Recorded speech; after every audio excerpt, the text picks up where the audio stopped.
sheep have a flight zone. So a flight zone is how close you can get to them before they'll run off. So sheep are prey animals, which means they can be hunted by predators. Predators do the hunting. So a predator that we have in North Arkansas is a coyote. And so that's one reason why we have Ranger here. We have Ranger here, and he helps protect these sheep from coyotes. His bark, his scent are things that help keep the coyotes away. If he hears them out here howling at night, if he thinks they're a little too close, he'll bark. He walks the perimeter of the fence to ward off any predators. So he does not herd the sheep, he guards them. He's a working dog. He stays out here with them 24/7. He does have a doghouse that he rarely enters. He loves to be outside, especially when it's cold. I've seen him out here taking a nap next to his doghouse while it was spitting snow. So if you ever drive by our house and see him out here in the cold and you're a little bit worried about him being cold, don't worry, he's fine. Aren't you? You wouldn't like being in the house. It's too hot in there. And then you wouldn't be with your sheep. Yeah, he loves to be with his sheep. I can tell him to go to his sheep and he'll run to them, and he loves to have his belly scratched. So he's laid down here for me to scratch his belly. He's a big boy. He probably weighs 100 pounds or so now, but he thinks he's the size of a chihuahua. So that's fun whenever he rubs up on you and about knocks you over. So back to the flight zone. My sheep's flight zone is not very big because they're used to me being out here with them. Now, Embark, his flight zone is a little bigger than the rest because he doesn't know me as well. But he's also a very friendly ram, so he's already kind of acting like he doesn't want me to get closer to him.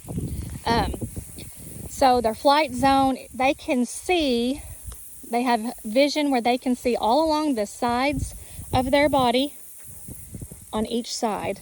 They can't see directly behind them, like over their back and directly behind their rear end, but they can see all around the sides of themselves. So if they see you, they can see you walking up from here, and if you get too close to them back there, they'll run off. But the more you're out here with them, the more they realize that, you know, you're not going to hurt them or try to grab them. Now, once I come out here to try to work them, to give them shots or trim their hooves or something, when I grab one, the others figure out pretty quick that I'm going to start to grab them. So they get a little bit more skittish.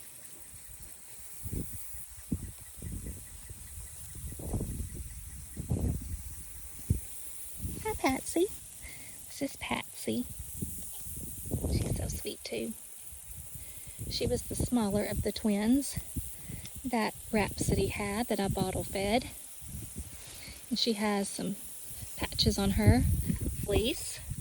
It's kind of sunny, so it's hard to see, but she's a dark patch there. Hi, Finch. So Finch has those spots around his eyes, just like Patsy, just like Ava does. And that's called euglet. And Reba has them too. Shetlands have lots of colors.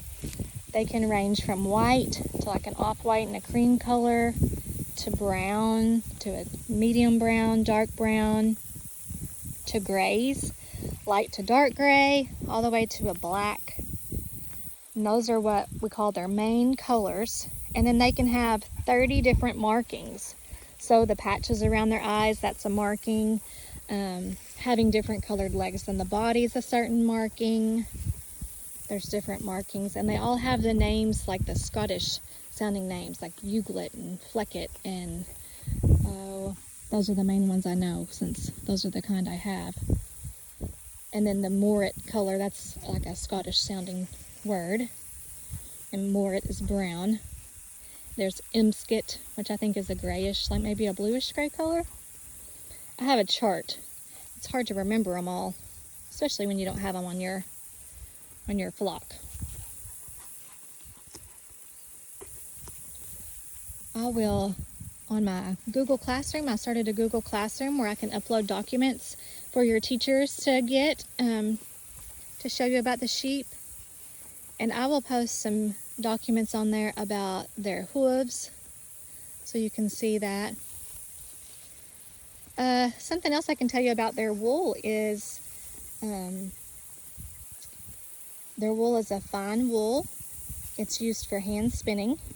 And in the Shetland Islands, kind of historically known for doing the Fair Isle color patterns in knitting, which is very intricate and detailed, and also for making wedding shawls that can pass through a wedding band. So the wool is so fine and soft that it could go through the wedding band. It wasn't thick and bulky and coarse. Their fleece tends to be better around the neck. Tends to be the softest, and then it's also soft on the sides. Back in the back, the breech is what they call that. That's the part that usually is more coarse, and a lot of that is what we will skirt off, which means we'll cut that off once they're sheared, because it has all the yucky stuff like dried poop, and it gets matted, and up underneath their belly. That's a part that we don't usually keep when we shear them, is the belly, because that part is what's been close to the ground and gotten wet and matted up, and it's just too yucky to try to salvage and keep for anything. Some people keep the yucky parts and put it in flower pots, or use it for things in their garden. When they're shorn, you start shearing them from the belly, and then you go up around through the back, the bottom, the back, all the way up to the neck, and their fleece will come off in one piece. You can use a hand shear, which is like really big scissors, or you can use electric shears, which are kind of like your dad's electric razor or something that he would shave with, and you can get the wool off that way. This year I sheared Sean with hand shears, and it took about an hour, and I decided I would not do that again. So I used some electric clippers on the rest of them, and I felt like I didn't do the fleece justice because I didn't really know what I was doing, and it was a little shorter. I had some second cuts. So this year I'm going to hire some people to do the shearing. I think that that's some money well spent as far as getting someone experienced who knows how to do the shearing. So I will show you in another video some of the different tools that we use for hoof trimming, shearing, and then also for processing the wool.